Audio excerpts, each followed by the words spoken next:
या प्रस्थापित चेहरे जे नवीन आले काँग्रेसचे मोठमोठे, या देवेंद्र फडणवीस साहेबावर ज्या वेळेला सोशल मीडियावर काही टीका टिप्पणी होती त्यावेळेला परभणी जिल्ह्यातून एफ आय आर दर्ज करणारा एकमेव कार्यकर्ता कोण असेल तर रोहित जगदाळे आहे. मी रोहित जगदाळे पाटील, प्रभाग क्रमांक 1 मधून मी उमेदवारी मागितली होती. भारतीय जनता पार्टी कामगार मोर्चा प्रदेश उपाध्यक्ष म्हणून माझ्याकडे सध्या जबाबदारी होती संघटनेत. प्रदेश उपाध्यक्ष म्हणून? हो. किती वर्षापासून? मी तसं मागील 8 वर्षापासून पक्ष संघटनेत काम करतो, पण यापूर्वी 2011 पासून तसं पाहायला गेलं तर भारतीय जनता पार्टी आणि समविचारी संघटना, मी स्वामी रामदेवजींच्या आंदोलनापासून व्यवस्था परिवर्तनच्या आंदोलनापासून या सर्व विचारधारेशी मी प्रामाणिकपणे कार्यरत होतो. 2014 पासून असं म्हटलं तरी हरकत नाही, 2014 पासून मी विधानसभेला लोकसभेला भारतीय जनता पार्टीचं काम प्रामाणिकपणे करत आलो आणि मी यावेळेला प्रबळ दावेदार होतो. प्रभाग क्रमांक 1 मधून मला उमेदवारी नाकारण्यात आली. याच्या आधी तुम्हाला शब्द दिला का उमेदवारी देतो म्हणून? असते भारतीय जनता पार्टीनं कार्यकर्त्यांना कामाला लागायला सांगितलं होतं आणि मी प्रभाग क्रमांक 1 मधून सिनियरिटीच्या दृष्टीनं प्रबळ उमेदवार असल्यामुळं मलाही कामाला लागायला त्या ठिकाणी सांगितलं होतं, परंतु दुर्दैवानं मला भारतीय जनता पार्टीने या ठिकाणी उमेदवारी दिली नाही आणि मी नुकतंच एक चित्रफितच्या माध्यमातून एक प्रसिद्धी पत्रक सुद्धा काढलं. मी माघार घेतली, परंतु आजही माझी पार्टीवर नाराजगी कायम आहे. तुम्ही म्हणाल तुम्ही उमेदवार दिली नाही, सध्या ज्या उमेदवार दिली एकनिष्ठाला तुमच्या पक्षात हार आहे का? फक्त आता म्हणजे जसं ऐकलं की सगळं बाहेरची जे आयात उमेदवार आहेत त्यांना उमेदवारी दिली? बघा सर, कसं आहे, आज आपण एकंदरीत बघायला लागलो महाराष्ट्रामध्ये सर्वत्र चित्र तुम्हाला दिसत आहे. त्या दृष्टीने जर बघायला गेलं तर असं म्हणावं लागेल की परभणीत तरी कार्यकर्ता भारतीय जनता पार्टीचे कार्यकर्ते सुदैवाने शिस्तप्रिय आहेत, पण आज तुम्ही बघत असाल बाहेरच्या शेजारी जिल्ह्यामध्ये सर्वत्र महाराष्ट्रामध्ये काय धुमाकूळ चालू आहे.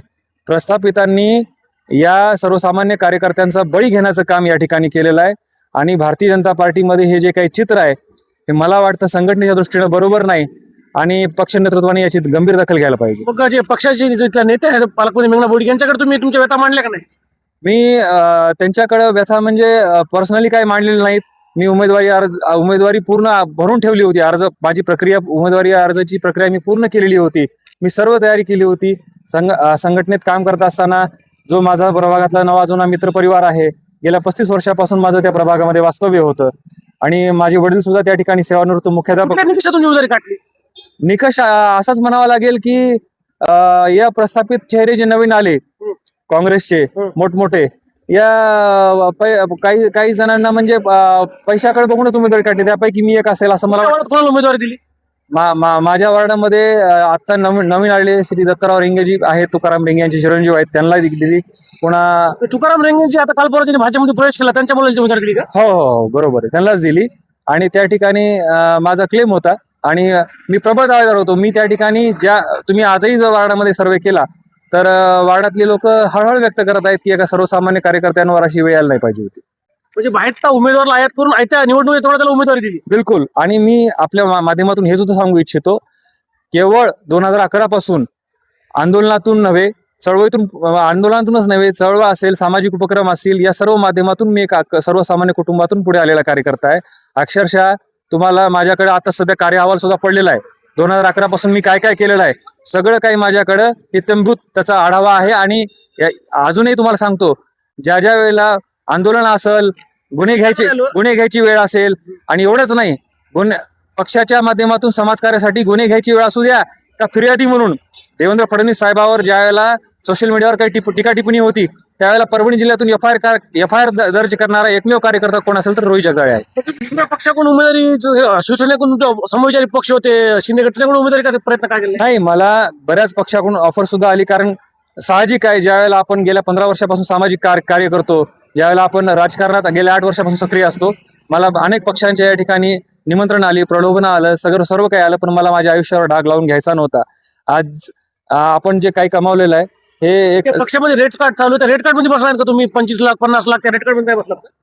तसंच म्हणावं लागेल. मेरिट मध्ये तर बसलो आपण, पण मेरिट डावलण्याचं काम या ठिकाणी प्रस्थापितांनी केलेलं आहे आणि लक्ष्मी जिथं प्रसन्न आहे तशा ठिकाणी उमेदवार गेल्याचं चित्र दिसतंय. भाजपमध्ये तर पक्ष एकनिष्ठ विचारधारा याला महत्व आहे का पैशाला महत्व आहे उमेदवार देताना?